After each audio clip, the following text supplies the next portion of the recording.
Wendy, thank you so much for being here today. Pleasure.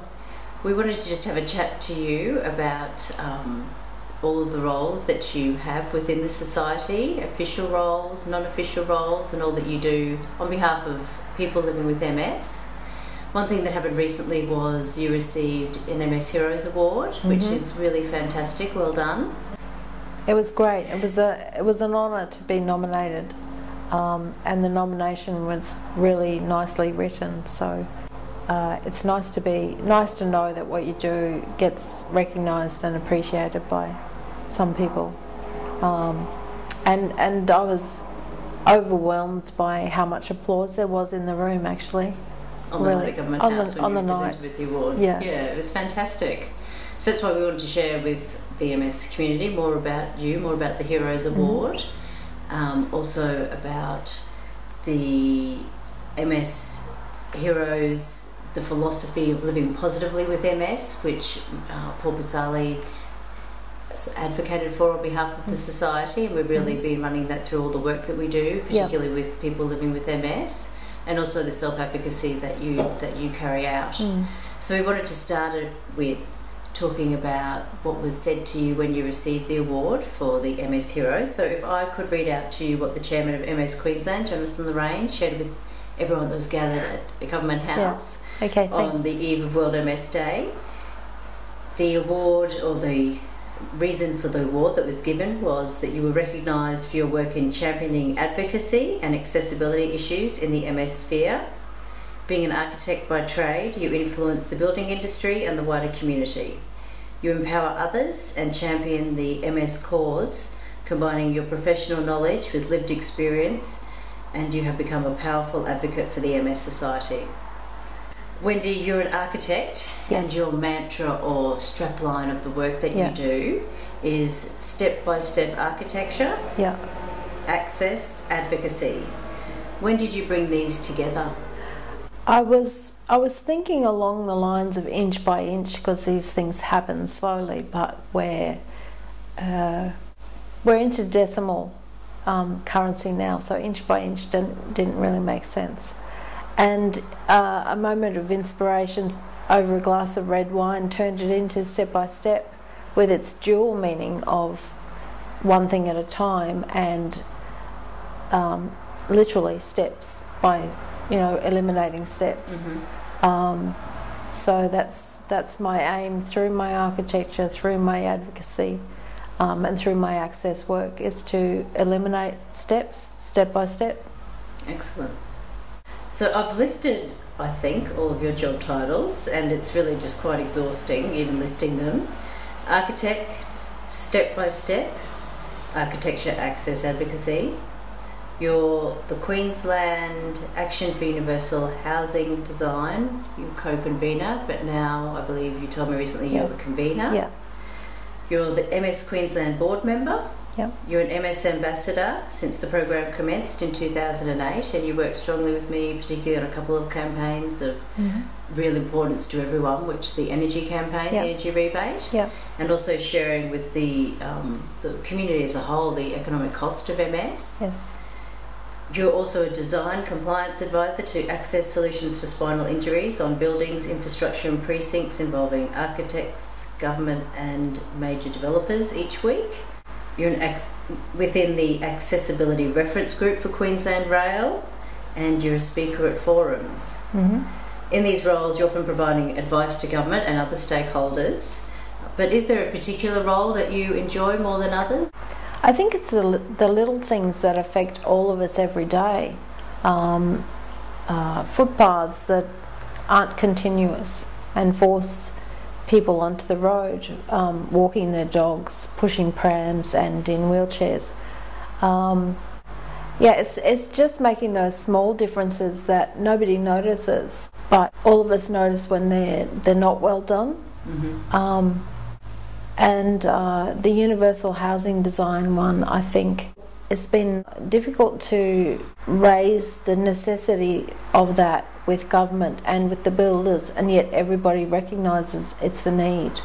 They just don't know how to make it happen.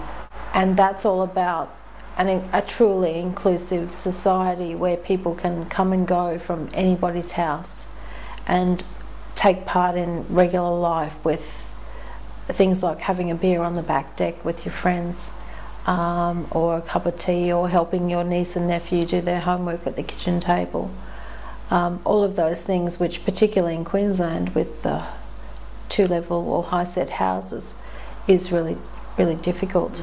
So where there's new houses being built, and a house lasts 100 years, just to have that awareness of being able to access on where there is accessibility on a lower level for everybody. Once we start that happening in every new house, over a decade or 2 decades, a large percentage of our building stock will give access to everybody, and that's important in everybody. Access to commercial buildings is now mandatory, but houses haven't been regulated, and it seems at odds that you can get into a public library or a school or a shop, but not necessarily into your best friend's house, unless each one of us individually makes modifications ourselves. And a lot of people on that Universal Housing Design Reference Group haven't visited friends in their own homes for more than a decade. And I think that's why many people with a disability can be isolated simply by the fact that they can't get in and out of their own home or somebody else's home easily. So really such amazing awareness campaigns that you're running as well, aren't they? Well, it's about trying to convince the building groups that it's necessary and it's easy to do. And it's also about being able to empower the public to know what they're asking for, so that when they speak to a builder about a new home or about a renovation, they know to ask for a shower that's got no step into it, or a wider doorway. As a population ages, a lot of people are talking about wanting to age in their home and not have to go to a special place for care. And if these very simple things were in place, then they would be able to do just that, stay in their own home for much longer. What does your typical week look like? It can be pretty busy. By the time I balance my own personal needs with living with MS, and then I work part-time, and then I'm into book clubs. It's just about remaining engaged and busy. I think busyness has been my saving. I can't imagine not being busy. I can't imagine how to sustain myself not being busy. I have to say the busyness gets a bit overwhelming at times too. Yeah, you must be so in demand just with the list of job titles there. Well, I've got a whole list of little things I want to attend to myself. But in my own area, I've had a couple of little triumphs with getting footpaths extended so that there's a continual pathway between my house and my local shopping strip.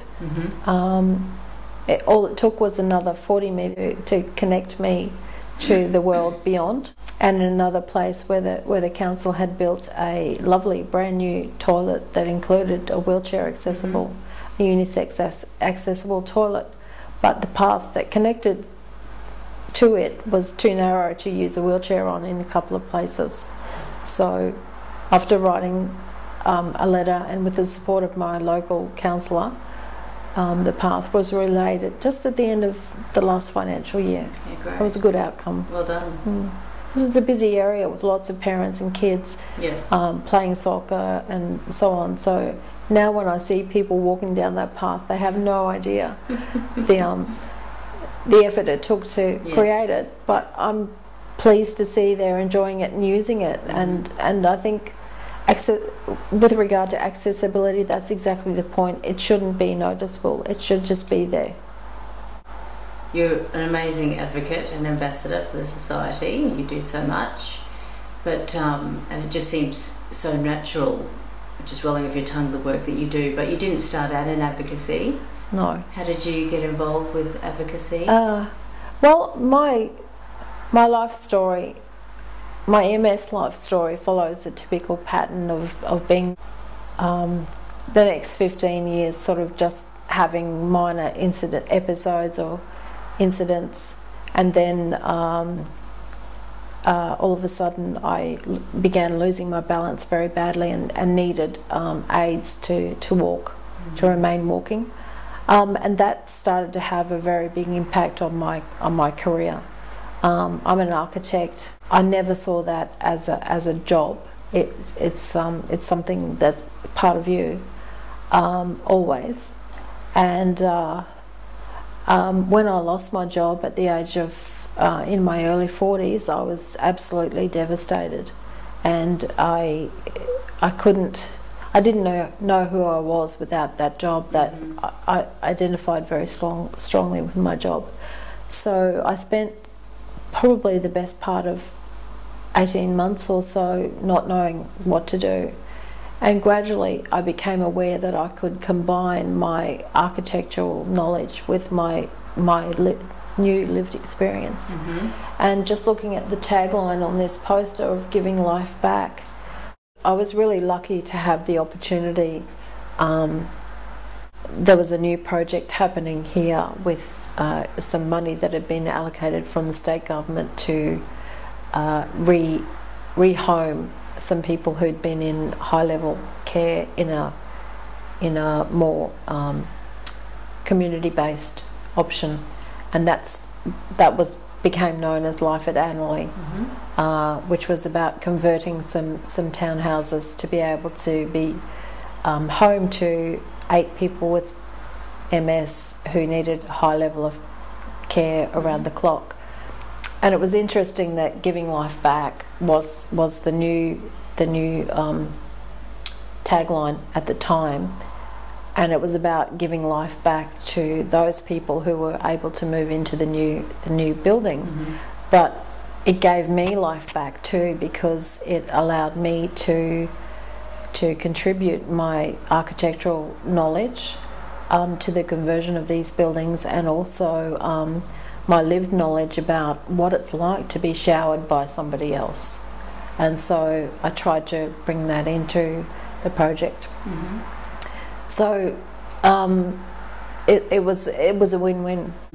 So when I bump into them now, when they come to the gym or something, I can see the difference in them. They've got bright eyes, and there's a sense of happy engagement with life. And so my architectural knowledge background has allowed me to be engaged in another future project for the society, as a board member, and also as somebody who's contributing lived experience. Yes. And it was really important to me to become involved in the board and these projects, because there's no point in being unhappy about something if you don't contribute to change or development. So I really enjoyed getting engaged with the strategic planning and long-term visioning that has happened with the board and with the society over the last 5 years, and really have seen a huge difference, which I think is a credit to everybody who's been involved, and very important that we've seen services spread from something which was perceived to be Brisbane-centric to being something that's shared statewide, and engaging local practitioners, but giving them a boost with more MS knowledge than they might have had, so that people in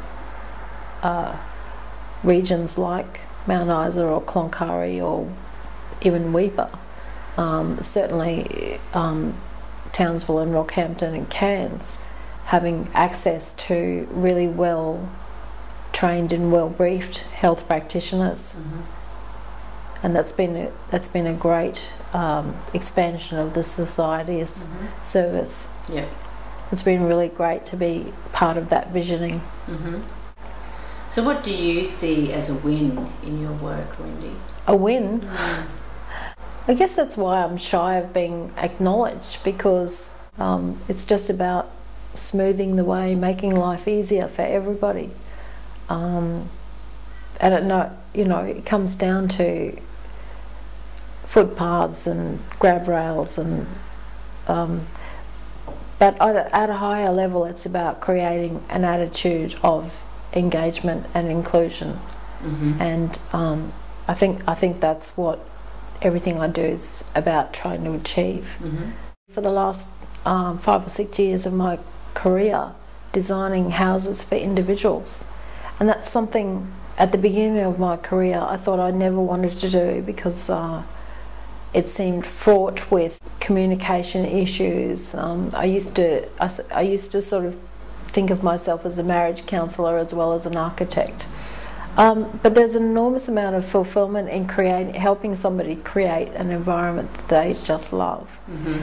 And that to me is a win on every level. So what's your proudest achievement?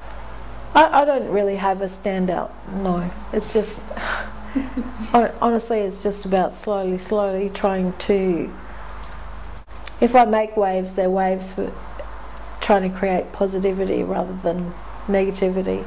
So do you think that the work that you do is difficult? Not for me, because it's honest. It's just finding out things that could be better. And I think being able to do that face to face and build a relationship with the person that you're talking to, instead of it being antagonistic but a cooperative working relationship, the outcome is very fulfilling for all parties. Anyone can make a difference. Writing a letter, making a phone call, sending an email, engaging somebody to help you if you feel you haven't got those abilities. And I think maintaining your politeness around trying to resolve these things. Don't create anger about them. I know it's frustrating. In the MS sphere, society does a lot of advocacy work, and bringing an issue to their notice will probably help them help you to get an outcome. As soon as you speak up about something, you might discover that a whole lot more people feel the same way, and you can then engage with them to make a big difference. Well, I'm sure you will have inspired people today. Well done on your award again. Well, thank you. Well deserved, and thank you so much for all that you do for the MS Society. Thank you, my pleasure. It's what I need to do to see things move forward. Step by step. Step by step.